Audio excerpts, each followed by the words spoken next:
Some investors hope that these weak job numbers point to a scenario in which the Fed can start cutting rates as soon as September. Our guest says maybe we're a bit too obsessed with the rate cuts. There are several threats that haven't been priced into the markets. We are joined by Ken Fisher, Executive Chair and Co-Chief Investment Officer at Fisher Investments. Can we get the rate cuts out of the way, though, first, if you don't mind? I mean, do you think we'll see a rate cut in September in the States? So first, let me just say that in you guys' honor, I wore my Maple Leaf excellent stock market shirt today, stock market tie today.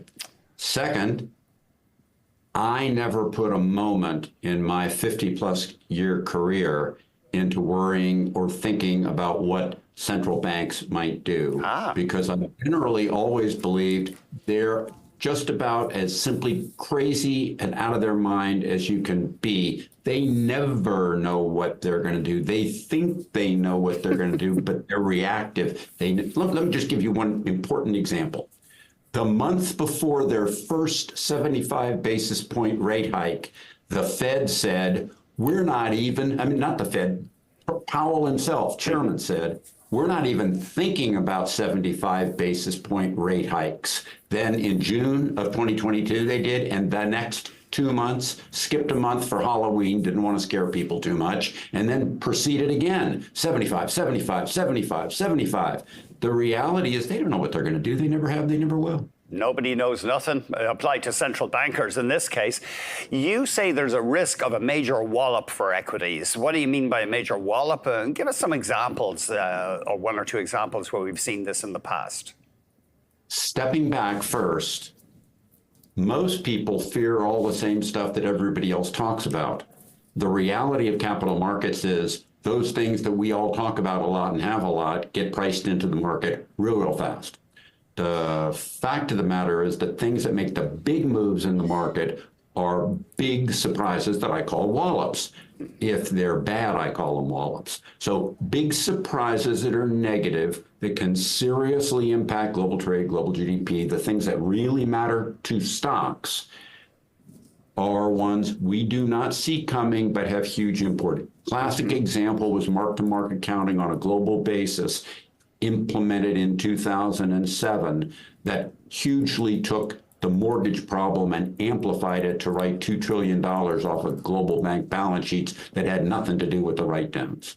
The fact is, big bad things that nobody sees coming at us are huge negatives to markets. So there's numbers of them that I worry about, but I want to point out, as every time I've been on this show recently for quite some time, I'm bullish on the market right now, but whenever I'm bullish, I'm still looking for risks. Mm-hmm.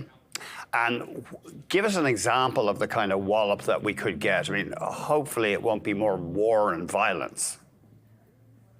So war and violence is a tragic problem. Most wars are unimportant to the stock market because they're not big enough to impact the global trade or the economy in a macro sense. Mm-hmm. The other legendary statement about wars is sell on the fear, buy on the bullets, because usually once important wars have started, when I say important to global trade, it's already too late and the market goes up.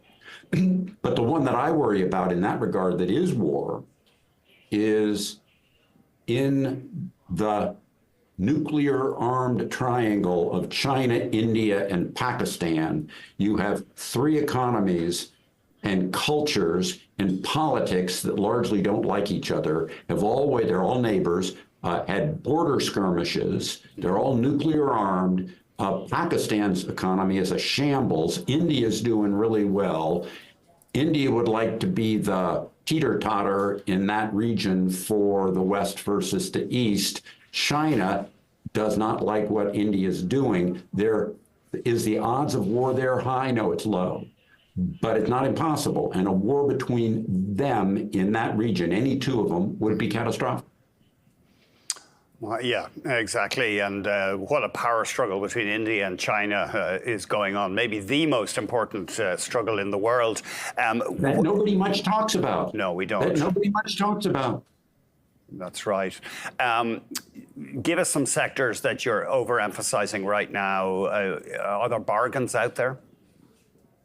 Bargains isn't the way I'd put it, and the reason I wouldn't put it that way is because valuations don't usually tell you much about short to intermediate term stock price direction. The way I'd put it is, what sectors in a moderate growth economy with slowly decelerating inflation do pretty well? And there are, and as I've written 2 months ago in the Canadian Globe and Mail, energy is one that I like a lot, which of course is important to Canada. But I still like the big techs, and you can see that today in the way tech's moving. And then also I like the high-end consumer luxury goods, which have been a powerful contributor to all of these many countries around the world that aren't tech, that have been hitting all-time highs, Canada excluded. I mean, Canada did, but not tied to global luxury, consumer luxury.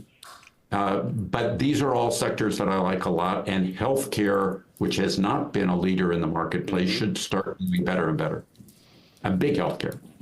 I've got to get your thought on big tech. I know it's impossible to generalize, but the internet giants, Alphabet, Amazon, are they in a bubble? Does it look bubble-like, the valuations there? I know you don't spend too much time on published PEs, I think. Again, short to intermediate term valuations don't tell you price direction. They never have, they never will. Okay. The fact of the matter is, when you want to think about bubble, you want to think about a different thing. The way to think about bubble is, in a sector, tech or otherwise, do we see the leadership of the category doing well, turning into low quality IPOs coming forth in high volume, where the iBanking and public market world is ready to bet on low quality? That is the telltale symbol of bubble. Bubblicious comes along from garbage floating in the marketplace being presumed to be sort of like the high quality stuff. The big high quality ones with price high, but revenue and profits and real growth and real stuff, that isn't what tells you if it's a bubble or not.